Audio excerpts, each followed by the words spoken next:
Welcome! So you want to be a UX designer? Well, join this video and I will tell you how to get started. Okay, let's dive in. And make sure you stay until end of the video when I will going to give you 2 bonus tips that will elevate your design career. So first off, do you need to go to design school to get into this profession? My answer is no, because school is one thing and education is another. The best designer I know never attended design school. Never. His design is thoughtful, it's working, and it's always beautiful. He's the best I know. Never went to design school. There are actually multiple ways to get into this field, so let's just have a look at all of them. Perhaps the most traditional one is having a formal education through college or university. You can spend years to obtain a design degree, but then you will end up with a great portfolio in the end. The next one is to attend a boot camp. It can be 3 to 6 months long and can be very expensive, I heard. I actually haven't tried any myself, so I cannot really give you an honest review on boot camps, what is good, what is not. If you have the budget and the time, just do a Google search and see what people say about different boot camps, and perhaps you will be able to find something in your local area. And the last one is self-learning, which can take as long as you want. Self-learning can be done for free or at low cost. So in this video, I am going to focus on this path.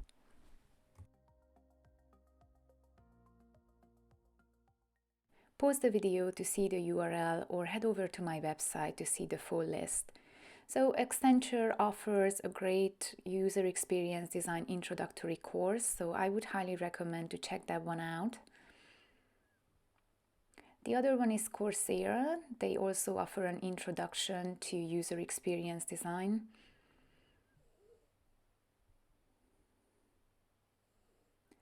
Now this is my favorite, interactiondesign.org. I am actually a member. They always provide something new that I can learn even after 10 years. This is not free, but it's highly recommended.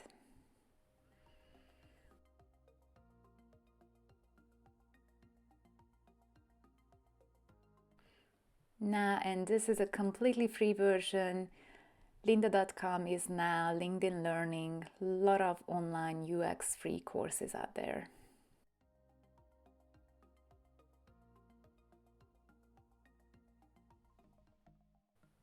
As a designer who just starts out, you need to familiarize yourself with the human interface guidelines for iOS. So Apple provides a guideline for iOS and Apple Watch. I would recommend to check out this sidebar, the visual design, icons and images, and the user interaction part. Google also provides an extensive UI toolkit for native Android and guidelines to user-friendly website design. Make sure you take a look at their material design library.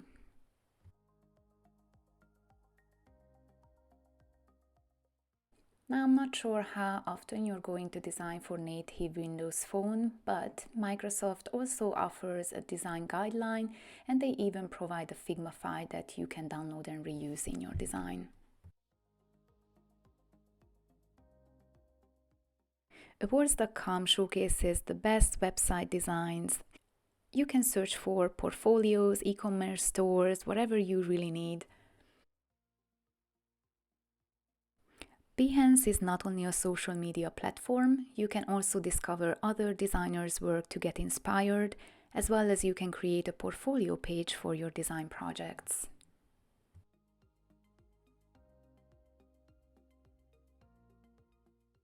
Dribbble is another social site. You need to have a pro account to use all of its features though. I find it great for visual inspiration, but not so much for UX because it doesn't let you showcase your thought process.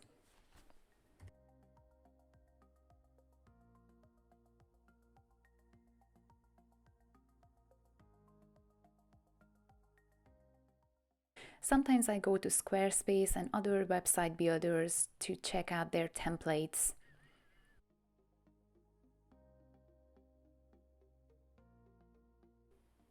You can preview the template and you can see their desktop, tablet, and mobile version of the site.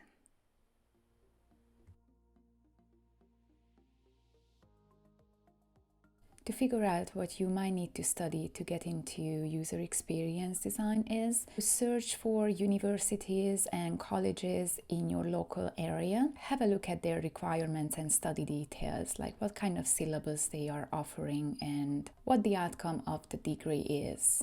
For example, I live in Wellington and Victoria University is offering a Master of User Experience Design program. So what I would do, I would just come to this site and read it through. This is 3 trimester and 180 points, and I would definitely check out the study details here. So what I am going to study if I apply.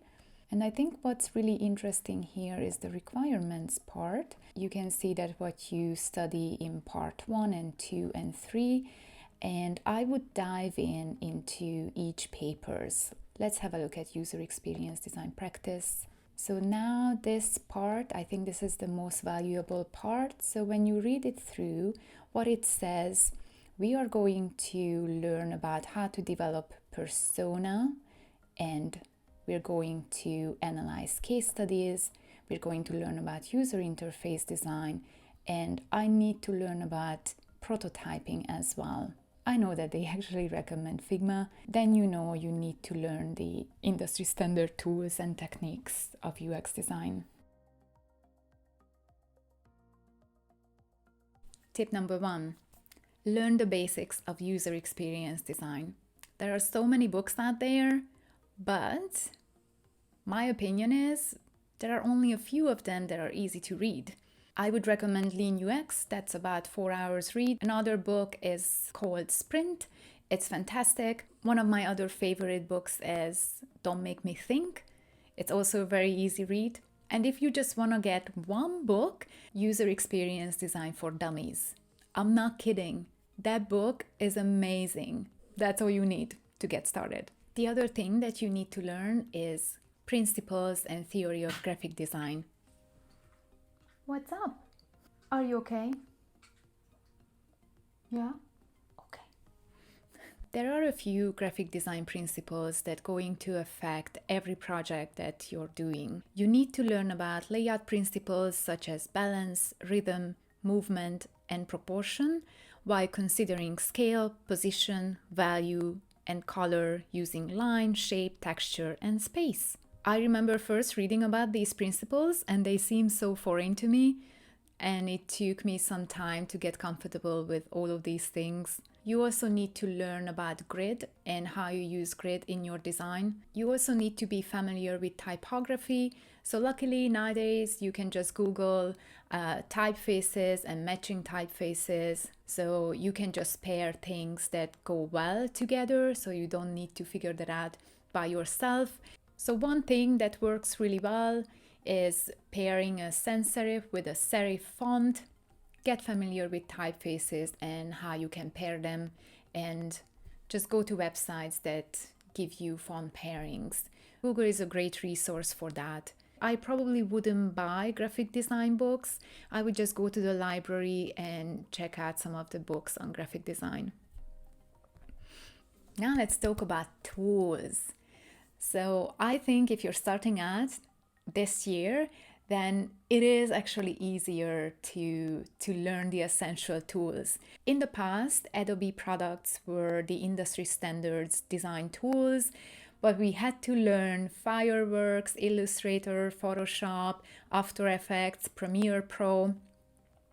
Yeah, they were so feature heavy and it took a long time to really master them. But luckily, in 2021, there is another industry standard software, which is called Figma. You probably heard about it. You can actually have a free account there, so you can use it for free for your personal projects. You can do all sorts of things with Figma. You can create layouts, wireframes, icons. You can create auto layouts. You can easily customize everything. You can build a prototype, you can share a link with your team. I would recommend Figma. Check it out, have a play with it. You can find tutorials on Figma on YouTube for free, or in certain countries like in New Zealand or in Canada, I know that for sure, if you have a library card, then you can actually have free access to LinkedIn Learning. So I would recommend to get a library card, and you can get access to thousands of design educational videos on LinkedIn Learning. My next tip is learn HTML and CSS. Why? There is this debate on the internet if designers should learn how to code. I think it's highly valuable to have a basic level of understanding. You don't need to be a front-end developer, but understanding how an HTML and CSS is structured and how you can inspect elements in a browser, what are the building blocks of the code, I think that's highly valuable. There are really great free resources out there where you can learn basic HTML and CSS. Codecademy is one of the best that I could recommend. It's free, go there, learn basic HTML, CSS. You might actually enjoy that. My experience is designers who can actually code, you have a better chance to collaborate and you will have a better relationship with your developers as well because you speak the same language, if that makes sense. Next tip is not optional. You must have a portfolio.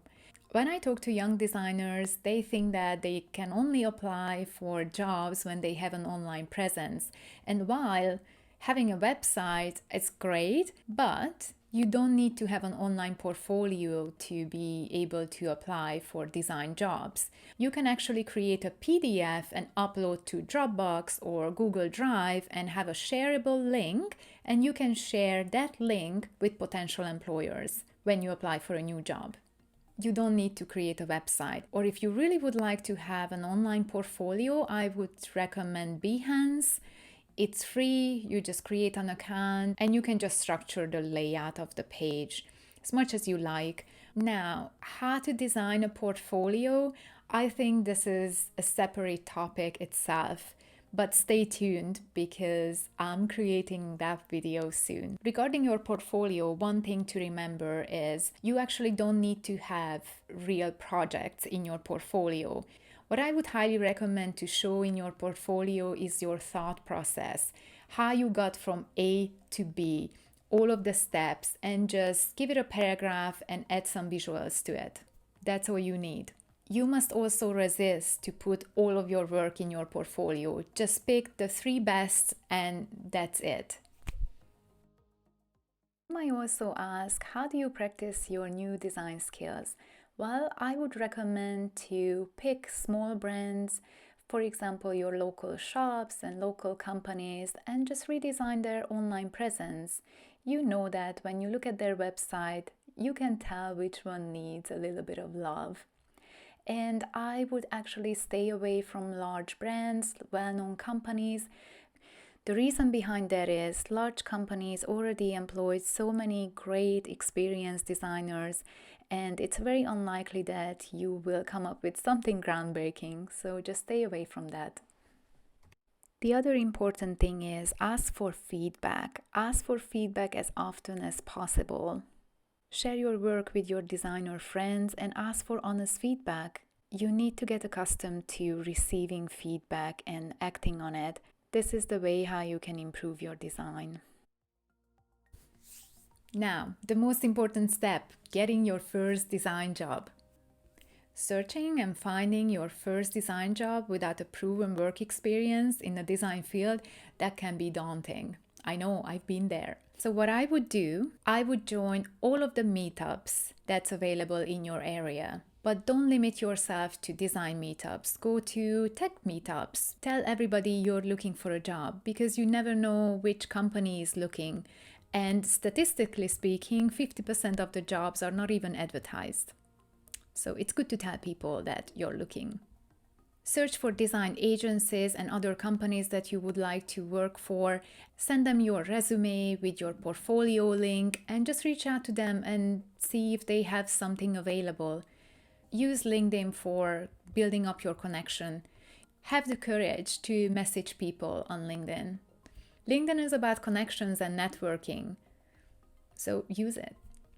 I believe you can teach yourself design just by using online resources and books and YouTube tutorials.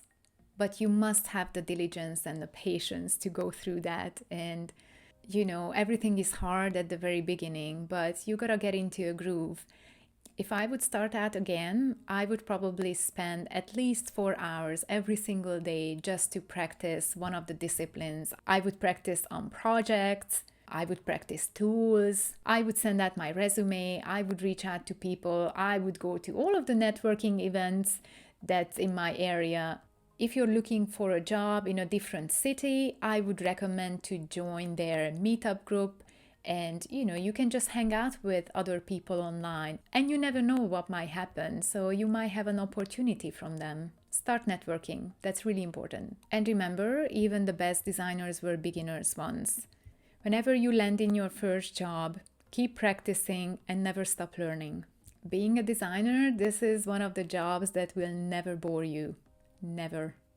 Actually, I don't believe in boring jobs. I think it's people's attitude that really matters.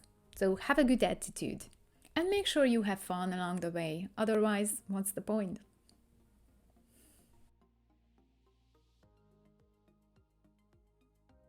However, before you follow all of these things, first, you need to find out if UX product design is really for you. So I would recommend to find someone who already has this job and just talk to the person, ask questions just to figure out if this job is really for you.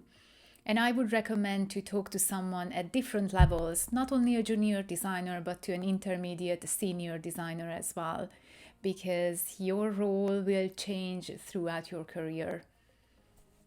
First, you gotta make sure that this is something that you wanna pursue, because it takes a lot of time, effort, and practice to be an efficient designer. Bonus tips. Number 1, learn touch typing. This is such an important skill to have.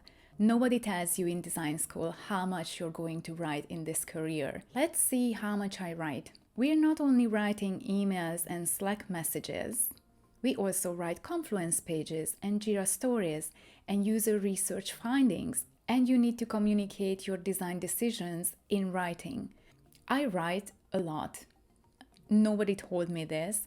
Luckily, I really enjoy writing because I express myself way better at writing. Well, that's what I think. So learn touch typing. At the very beginning, you will be really slow, but just keep practicing. Don't give up. Just keep practicing and you will get better at it. Here's a link where you can learn it for free. That's where I learned touch typing a few years ago. It's kind of like playing an instrument. It's all muscle memory. So stick with it. Learn it, practice it. Yeah, trust me, it will make your life easier. My other bonus tip is learn to draw. I hear people saying that they cannot draw, they are not artistic enough. But here's the thing, everyone can draw. People are not bad at drawing, they are just bad at observing. So what you need to learn is just see things differently. There are many books out there. I will link a few of them here in the description box. You can check them out. You don't need to be amazing at drawing, but you need to be comfortable to grab a pen and go to the whiteboard and sketch some ideas very quickly in front of other people. Or nowadays, you can use actually your tablet, your iPad, and you can screen share that during a meeting if you work remote. So it's really important to just learn basic shapes and how you sketch out some ideas. I would recommend practicing about 15-20 minutes a day. I actually have another YouTube channel where I break down everyday items into basic geometrical shapes. So if you're interested in that kind of thing, I would recommend to check it out. You might learn something. It will help you to communicate simple wire flows, user flows. Please make sure you subscribe and hit the bell so you don't miss next week's episode when we're going to talk about wireframing, what it is and how you can get started. I also packaged the content of this video in an article, so make sure you head over to my website and check it out. So you want to be a UX designer?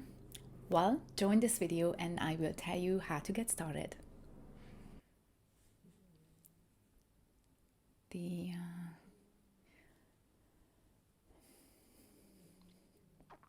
Next week's episode, so you don't miss. Okay, now UX. Akkor ez megvolt. That it might be interesting to you. So have a good attitude. I think that's all I got. So make sure you subscribe and come back next week. I see you next time. Bye.